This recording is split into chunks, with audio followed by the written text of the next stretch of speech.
Hello, everybody. Thank you so much for joining me tonight. This is Dr. Sam, and we are today talking about Chapter 6, the Karnaugh Maps. So, it is an extremely important chapter, mainly because it's going to help you with a new tool to simplify expressions. So, as we saw before, there is ways to simplify an expressions by using Boolean algebra, Boolean logic, but sometimes that kind of logic can become extremely tedious and even sometimes lead to mistakes. And you can end up with a code or an expression that is actually not representative of the primary function that you started with. The Karnaugh maps that are named based on Karnaugh is one of the scientists in the 50s. He basically found a way to represent graphically the binary codes in a way that will allow him to eliminate things to simplify an expression. So this is what we're going to see today about the Karnaugh maps. Do not get intimidated. They are follow a few rules basically, and you'll see it is easy to simplify any table, and the rules are simple. You just need to remember them. Okay, so let's go next. So these are the learning objectives from today. We're going to understand the motivation of using Karnaugh maps, convert the truth table into K-map, apply rules to group cells. That's one of the more important things. Produce a minimum product term from the groups, and then generate a simplified Boolean expression from the truth table. Identify an unsimplified Boolean expression. These are some definitions. The gray code is something, I'm not going to read it, but I can just tell you it's the rule is basically to order the digital numbers, but not by the succession of digital numbers. The order need to be based on one rule, which is from one number to the next, only one digit is changing. If you have multiple numbers, let's see if I can write with this. If you have multiple numbers, let's say you have old, okay. I guess I'm gonna do the old way. We have more space to write with anyway, like this. Let's write in red or let's write in. Okay, so if we have multiple numbers, let's say we have 0, 0, 0, 1, and the next number as you're ordering them, 0, 0, 1, 0, 0, 0, 1, 1, 0, 0, 0, 1. Okay, the succession is, well, no, you know that it's going to be 0, 0, 0, and then 0, 0, 0, 1. Let's not think of this. So this is a succession 0, 0, 1, 1, 0, and 1, 1. So this is 0, this is 1, this is 2, this is 3, okay, in decimal. Now, for ordering them, if you notice going from here and here, this number changed. From here to here, only one number changed, well, actually both of them changed. So that's 2. So we cannot have that. So this transition from here to here, it's against the rules of Karnaugh. So, but from here to here, only this one changed from 0 to 1. So what we do, we're going to flip these, bring the 1, 1 here, and bring the 1, 0 here. So we're going to have 1, 1, 1, 0. This is how we're going to order them. 0, 0, 1, and then 1, 1, and then 1, 0. With this rule, we call it the gray code sequence. This is the gray code sequence we're talking about, okay?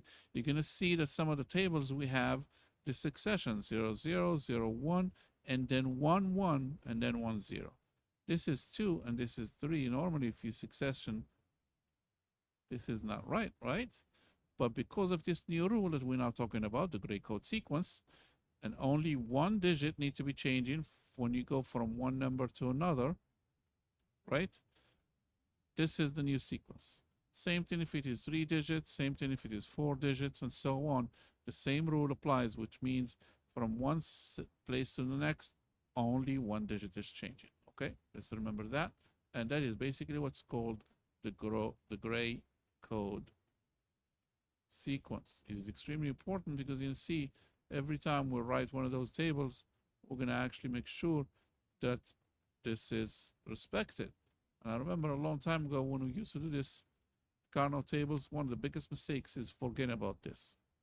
Okay, contradictory variables, and leave that, we're not going to explain it, but generally, contradictory variables, if you have 0 and 1, those are contradictory variables, okay? And we're going to represent, when you're reading it, we'll represent this by a letter. Let's say it's an X. This one will be X prime, okay? That's how we're going to represent it. Don't think too much about it, but you'll see it makes sense when you start working with the Karnaugh tables. Midterm and max term, you can read them, but I am going to explain things in a way you don't need to remember those two. Why Karnaugh Maps? So clear, right? We need to simplify stuff. We need to make sure it's simplified in a way that we won't miss anything, okay? Because once you generate the Karnaugh Map and you start using it, you're going to see how you're going to use that. It will allow you to create a very simplified equation that you probably will take a long time to simplify to get to if you're using just Boolean logic or Boolean algebra. So that's the benefit, because you create the table, you start grouping ones, and you simplify it, and it's going to give you a function. That function, the way you get to it using Karnaugh table is extremely simplified if you were to use Boolean algebra, as I just said. So just remember that part, because this is one of the reasons why actually, when I was asked about this book from the school, I said yes, because this book has the Karnaugh tables, and there is nothing better than Karnaugh tables when it comes to simplifying, because it helps you. If in the past we used to test our expressions, like we're asked to simplify an expression using Boolean algebra, and we go crazy with it until we get to an expression, and then we use on the side to verify if our expression is right, we use Karnaugh tables. We use the Karnaugh table, and if it comes up with the same expression, we say, okay, cool, the way I did it is right. If the Karnaugh table comes up with a different expression, that means either I need to simplify some more, we're using Boolean algebra, or I did a mistake, or I made a mistake somewhere. So I have to redo my work to make sure I didn't miss anything. That's basically the value of Karnaugh tables. So it helps a lot. If you know what I mean, if you have a way to validate your answers, this is one of them. Gray code review, as we just explained. So we went from 0001, and then we jumped to 11, then we went back to 10. The reason why, it's because these ones, we couldn't have two numbers changing. See here, they're both gray in this case. This one changed to 0, and this 0 changed to 1. So 2 can't have that. We only allow one digit to change, okay? In this case, this one changed. In this case, this one changed. This one stayed the same. In this case, this one changed. This one stayed the same, okay? See, there is a lot of talk in the book, and sometimes it gets confusing, but it's actually very simplistic when you think about it this way. Now, the very Karnaugh map, what is it? So what is this variable? How do we do it, basically? So once we organize our gray sequence, we know, so this is only two variables, okay, just let's say A and B. Here in our case here, we have 2 still, right? So how we're doing it is we represent this table by having 1 row in here and 1 column in here. This will represent, this column will represent the x's. This one will represent the y's in this case. So when we say 0, 0, which is this one, 0, 0, we should have 1. 0, 1, which is 0, 1, we should have what? 1. We write it down, and so on. We fill this table, and that is the Karnaugh map. That's all it is. You just sequence the numbers properly using the gray code sequence, and then you start filling the table like this.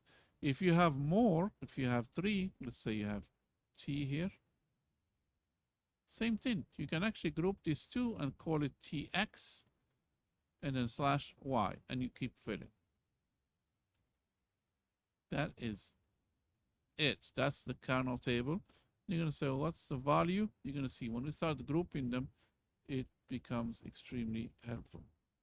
Okay, so adjacent cells differ from one by one variable, as we just explained, used for simple Boolean functions. So even after you simplify, you can still use some Boolean function to make it more simplified. Now we're going to talk a little bit about grouping. Okay, so we talked about how to put the numbers together, okay? And then we're just going straight to the K-map. So in this case right here, if you want to actually change this, turn it into a truth table, okay, it will probably be something like, so you do 0, 0, 0. So it's going to be 3 zeros. Okay, let's just use red here. 3 zeros, or maybe make sure people can see.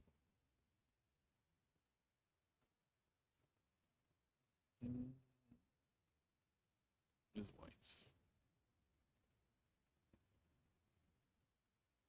Okay, so we're gonna do, this one will be 0, 0, 0, then 0, 0, 1, and so on. So this two, this, then this one, and then third one would be this, then and then you do 1, 0, 0, 1, 0, 0, 1, and so on. So I don't want to just spend too much time on this, but you know what I mean. So this is how we build this table right here. Let's just use this one so you can see it. Okay. In this case, as you see, we're talking about grouping. So this is the rules of grouping. We can only group by this many numbers, right? Either the one can be grouped by itself, 1 digit, or 2 digits, or 4, or 8, or 16. You cannot have 3. You cannot group 3, like grouping these 3, for example. No. You cannot group diagonally. You can only group horizontally or vertically, and only by the numbers of 2s or 4 or 8 or so on. So one of the rules that you see here is the group needs to be the largest group possible. So do I take this group and maybe this group as well? Not smart. I'd rather use all of them at once because I have the possibility of grouping by 4. Here you go. Group it by 4. If I have the possibility, if I have a larger table and I have the possibility of grouping by 8, of course I'll group by 8. Okay, so these are basically some of the rules. You cannot have weird groupings like this. They can only group horizontally or vertically. And they can only group, or you can wrap around. Let's say if you had 1, 1 here, you can wrap around if you have more. So you see when we're talking about wrap around, you'll know what I mean. Okay, so these are the type of Karnaugh tables we're talking about. And you're going to say how we would turn this into an equation. You see, there is an easy way to look into that, and we're going to explain it in a minute. So group must contain 1, 2, 3, as I said. Group must be power of 2. Groups must contain only ones, so we're ignoring the zeros. For that, we're only using the ones. Groups should be as large as possible. So let's see this 4 right here. That's large. I may think, why don't we just group this 2? You can't, because that is not vertically or horizontally. You can only group them together. You can probably group these together, but they're already represented in these groups. This is a wraparound, by the way. If you see this like this, that means we wrapped this with this. It's as if we have it like this, but it's divided. One side is here and the other side is here. Okay, so you don't get too confused there. So that's called the wraparound, and we can do that as well. We can use it. So, and we have to represent all the ones. Okay, you cannot have a left one by itself. If you have a 1, for example, right here, you're going to use it. Okay, or you can wrap around it with this one right here, and you can use digits multiple times. Okay, you can have a let's say if we had a 1 here, we can wrap around this guy with this guy.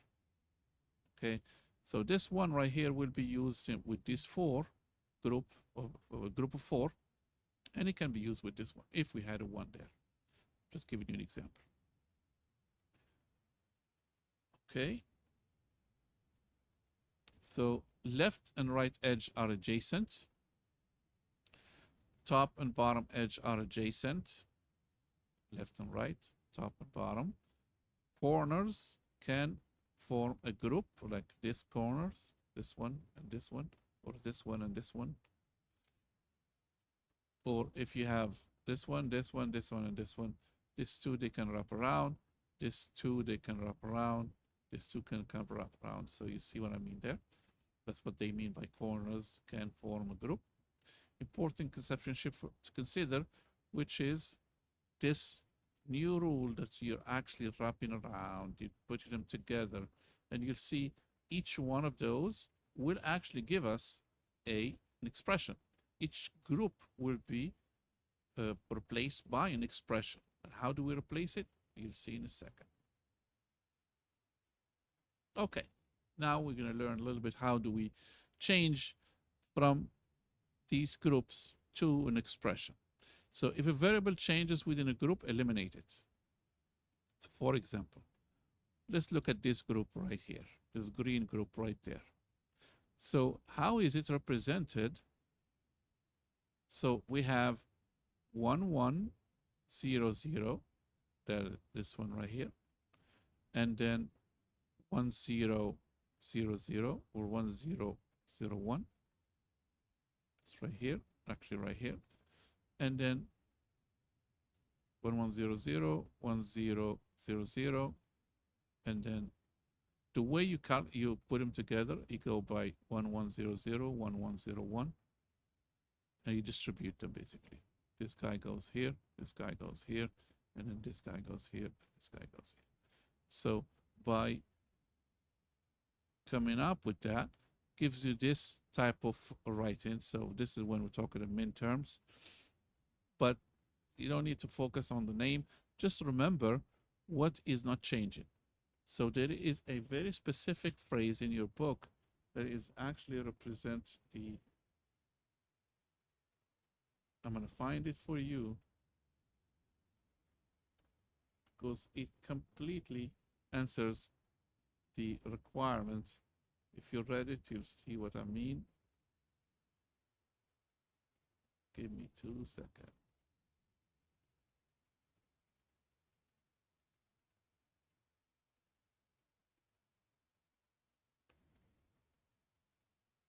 Okay, couldn't find it, but it doesn't matter. I'll show you. What is not changing? That's what we're looking for. What is not changing? That's what we're keeping. So here, as you see, for this group right here, you see A, B, C prime. C prime meaning A means it's a 1. Look, 1, 1, 0, 0.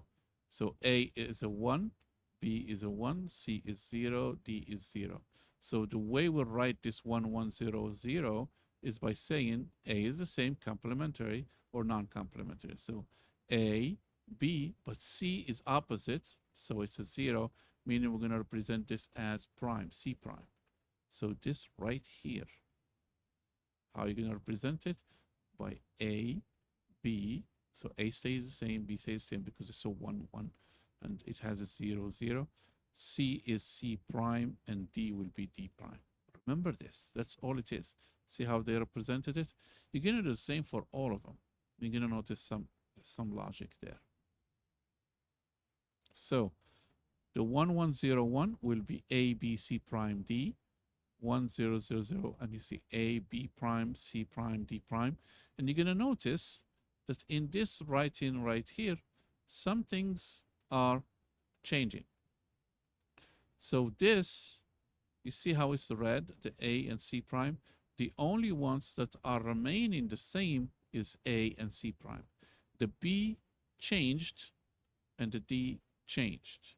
So we're going to say what have changed and what remained the same. If it remained the same, That's the function we need. So a c prime is the function or the expression represented by this 4 right here. For this 4, the same thing. Now let's look at this 2 right here. What is this 2? If you represent it, it's basically going to be 0, 1, 1, 1. And there's 0, 1, 1, 1 right there, and 0, 1, 1, 0. 0, 1, 1, 0, and 0, 1, 1, 1. So if you notice what have changed and what remained the same. So what remained the same is A prime BC. So this 0, 1, 1, it's remained the same, right? In both numbers, 0, 1, 1. How do you represent 0, 1, 1? That's A prime, because it's the opposite, B, C. D changed between 0 and 1, so we don't need it. So how are we going to represent this right here? It's going to be represented by A prime B, C, as they said here. Same exact thing we're going to do for the last one. We're going to write it down, which is 0, 0, this 4 right here. This with this, wrap it around. So 0, 0, 0, 0, and so on. Basically, this gave us 0, 0, 0, 0 right there. 0, 0, 1, 0 right there. 0, 1, 0, 0, 0, 1, 0, 0 right here. And the last one, 0, 1, 1, 0, 0, 1, 1, 0. And you're going to look what remained the same and what changed. What remained the same in here is, well, first this 0 right here, which is A prime. So we're going to leave it. The B have changed. So now it was B prime, now it became B. So changed, we don't need it. C, it has changed, but D prime remained the same. So in this case, the function for this group right here is A prime D prime. Okay? That's what they say. What is it? Here it is. A prime D prime. Now all you do to find an expression is to add them up. That's it. You're going to add this one, AC prime. You're going to add this one, A prime BC. And you're going to add this one, A prime D prime. Add, and you're going to end up with the function for this expression. This is basically what this expression is for this code right here. So you're going to, if you want to build this, that's simple. So A multiplied by C prime. You know what C prime is the opposite. So that's represented by this symbol. Multiplication, you know. And then the plus, you know. And that's it. And you can just create gates with this code, and it will give you the result you want. You may think, well, what do I need this for? Well, for so many things you can do with gates. So many things. So imagine, probably I remember we explained it in the past, one of the functions we did that actually took us forever to build when we first started working with Karnaugh tables is the cosine. We needed to create a function that gives us a cosine. This way we can create a pattern that will give us a signal like this. If we do that, we're already starting with amplitude. AM, you know AM radio, amplitude modulation. If you have a modulation, you can start there. And there's a lot more involved, but we were on our way to create a radio, to build a radio that send a signal, receive a signal, and things like that. It was so cool that we started with gates. We ended up creating something that we were very proud of. Anyway, what you can go and start playing with stuff like this and see where you can build with it. Now, eliminating, we talked about how to eliminate, how to represent the Karnaugh table, and what are the rules. I'll show you the rules at the end of this PowerPoint, and you're going to see you can follow them and just don't miss anything, and you'll see it can be done very easily. Common mistakes: not use a grade code. See, they put it in first place. Grouping diagonally, you can't do that. Ignoring wraparounds. You see ones on both sides of the table and you don't ignore them. You use each one by itself. No, you can wrap them around. Not forming largest possible group, meaning you take a group and you start dividing it in twos where you can actually use 4 or you can use a whole 8. Forgetting to eliminate changing variables. So if it's changing, we don't need it. Remember here we said, if it's changing, we don't need it. If it's remaining, that's what we need. In this case, the stuff written in red. Okay, so why this matter? As we said, it reduces secret complexity, saves hardware costs, improves speed, minimize power consumption, and used in digital logic design. So you may think, well, this guy was in the 50s. Why did he have to do that? Well, at that time in the 50s, 1950s, they had a very serious problem. We probably remember how big those devices were. Like a transistor was like like a bulb that is almost as big as the bulb we have, right? The bulbs we have now in our houses. It was gigantic. All the equipment they used was big. And to do some logics, they used to use a lot of energy, a lot of electricity. Electricity means heat. Heat means destruction of the products. And they had a very serious problem maintaining the product or whatever they're using functional. So he basically tried to find a way to simplify the most possible every combination of digital logic he's using. And the best way he found is using this type of representation. And that's why it took his name, because it was a huge achievement at that time. Now, of course, the problem we have is because we have thousands and thousands of transistors, so we definitely need to have a very easy way to simplify. Generally, we don't use Karnaugh tables. If we're doing this kind of logics, there is always methodologies out there. There is tools out there that can help you simplify functions and things like that. But it is very helpful and beneficial to you to understand the logic behind using Karnaugh tables. So that explains it. Now, the summary is one of the places that I want you to remember. If I give you any exercises, please come back to the summary to see what I'm talking about. Step-by-step method for the cup. So construct a K-map from a truth table first. Remember to use the gray code sequence. Place ones and zeros in the corresponding cells. You know how to do that. Identify groups of adjacent ones. We're not using zeros. Zeros, we're ignoring them. We're only looking into ones. Form a product term for each group. And take the OR sum of all products. OR meaning adding them up. Now, next step is the rules for K-map simplification. Only once our groups, zeros are ignored. Group must be horizontal or vertical, no diagonal. Group size can be of twos, either 1, 2, 4, 8, 16. Larger groups are better, maximize grouping. And then groups must form rectangle or square. So rectangle, if you have 1, 1, that's a rectangle. If you have 1, 1, 1, 1, that's a square. So it has to be either rectangle or square. It can be once diagonally, I mean, not diagonally, of course, once vertically or once horizontally. So at the end, it's going to end up either a rectangle or a square. One may appear in more than one group if it creates a larger group. Everyone must be included in the largest one group. You cannot ignore a 1. Let's say there is a 1 by itself somewhere and you couldn't group it with anything. That 1 by itself is a group and you have to represent it. Okay. Use the smallest possible number of groups.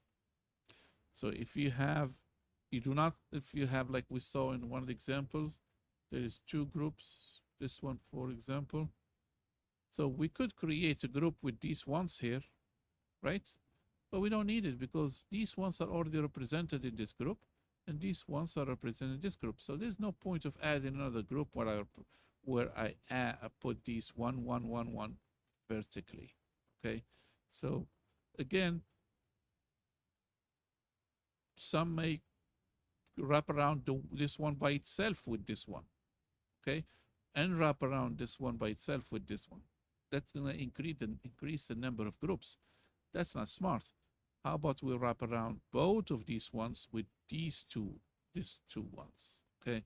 So this way we have less groups. So we want to have the bigger groups, the less number of groups, and we need to represent all the ones, okay? Once we do that, we can create the function. Okay, this is basically it. I would advise you, the chapter is very short. It's not long.